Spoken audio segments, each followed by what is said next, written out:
You know that feeling when you wake up in the morning and something just doesn't feel right. Maybe your back is stiffer than usual, or your heart is racing a bit, or you've got this nagging ache in your hip that wasn't there when you went to bed. You brush it off. I must have slept wrong, you tell yourself.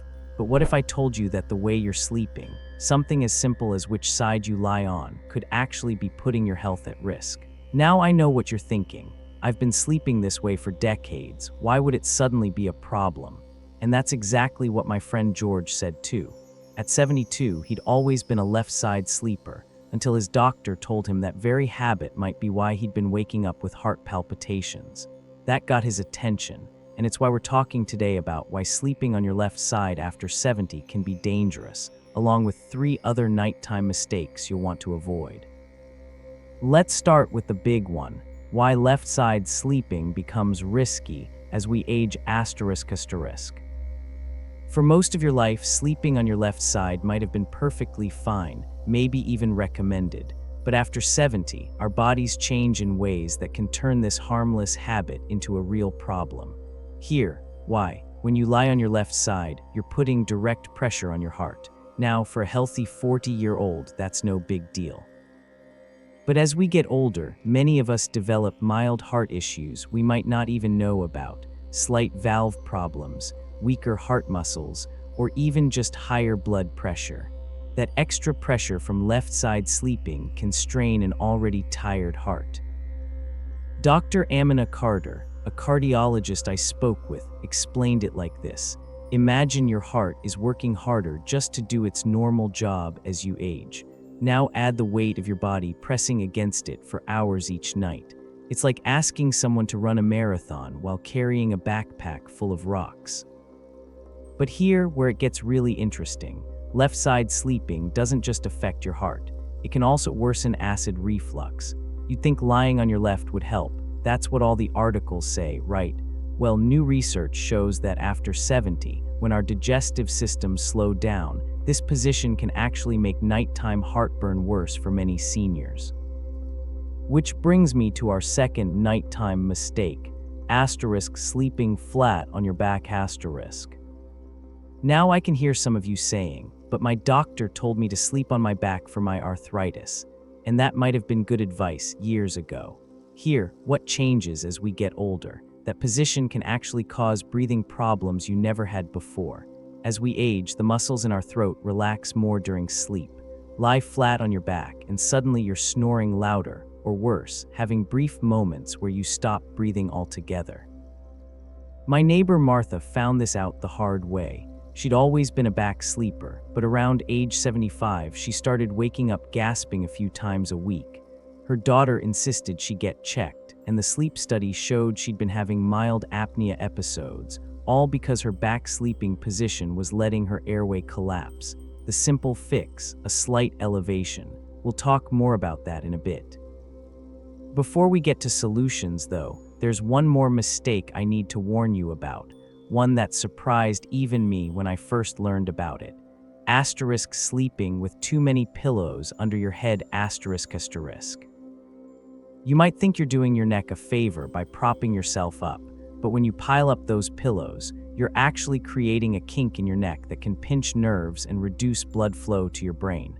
Physical therapist Luis Rodriguez compares it to leaving your neck in a gentle chokehold all night.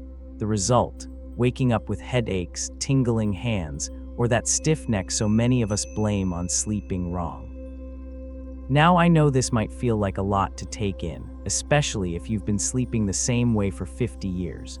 But here's the good news, small adjustments can make a world of difference.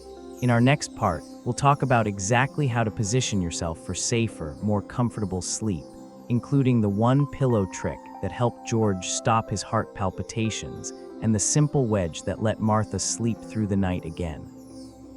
But for now, here's your first action step. Tonight, try to notice how you naturally settle into sleep.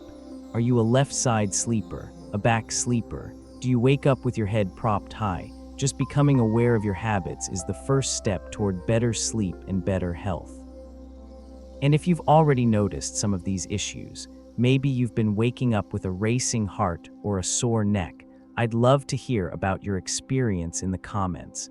Your story might help someone else realize they're not alone in this. Because here's the truth, you deserve restful sleep that leaves you refreshed, not achy or anxious. And sometimes, the smallest changes can make the biggest difference. After all, you've spent decades taking care of everyone else. Isn't it time you took care of your sleep too? Let me tell you about my friend Helen, a spry 78-year-old who still tends her rose garden every morning. But last winter, she started dreading bedtime. No matter how tired she was, she'd wake up every 2 hours with her hands numb and her shoulders aching. Getting old is hell, she'd grumble to her daughter. Then her physical therapist asked one simple question: what position do you fall asleep in? That question changed everything, and it's why we need to talk about the right way to sleep after 70 asterisk. First, let's solve the left side sleeping dilemma.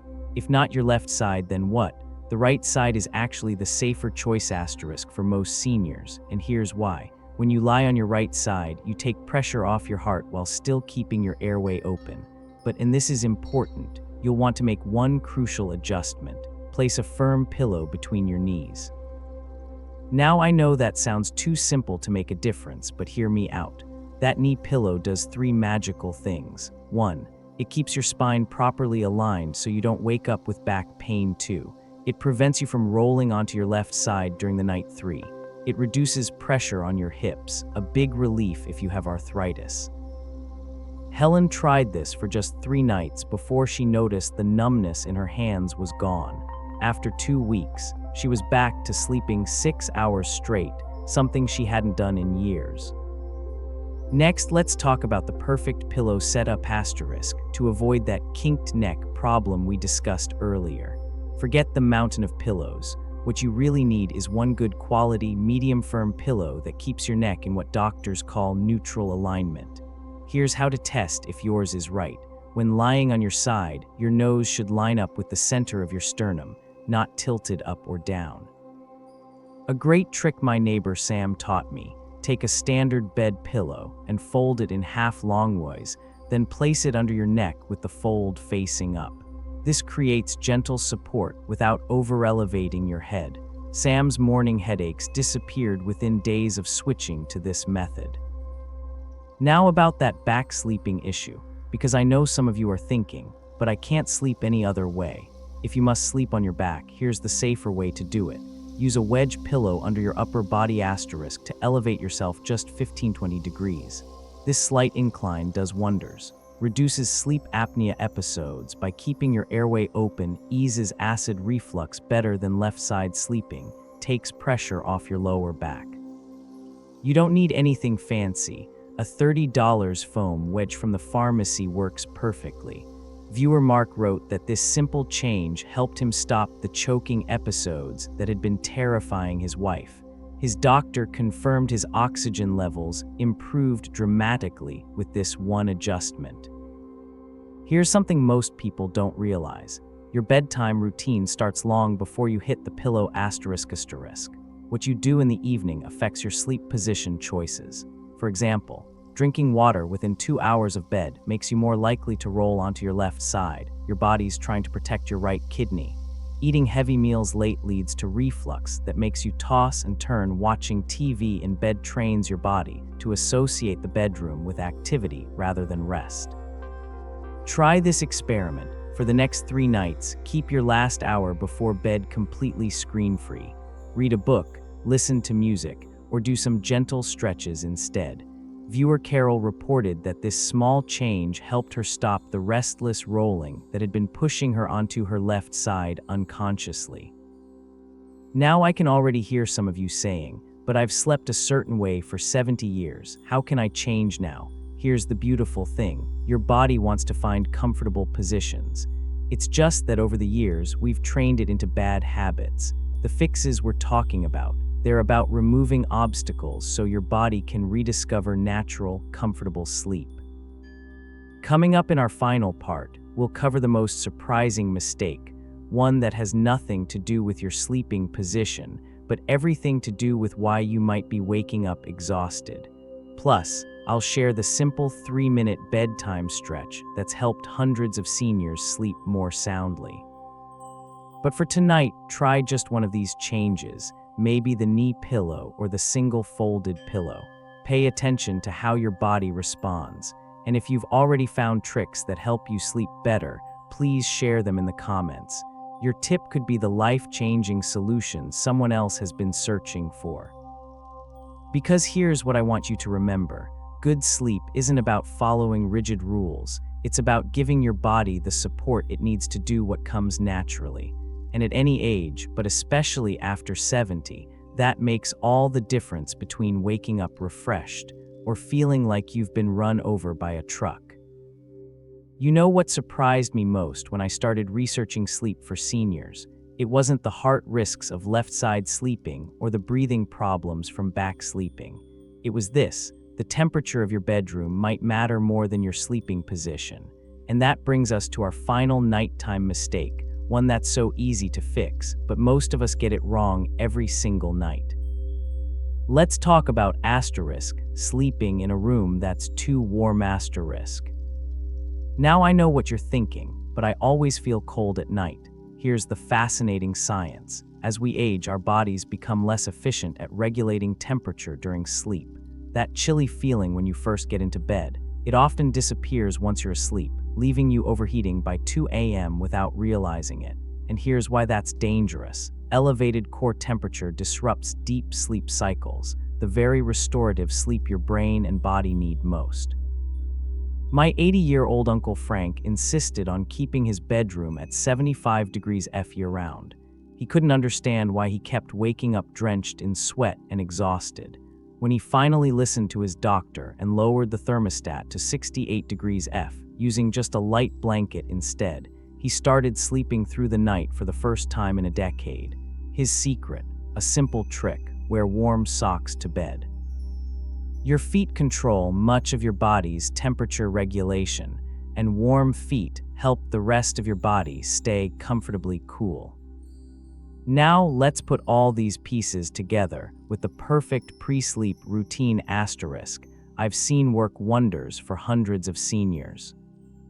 1. The 3-minute sleep reset stretch right before bed. Try this. Sit on the edge of your bed, slowly roll your shoulders backward 5 times, gently tilt your head from side to side, point and flex your feet 10 times. This simple sequence helps release the tension that leads to nighttime tossing and turning.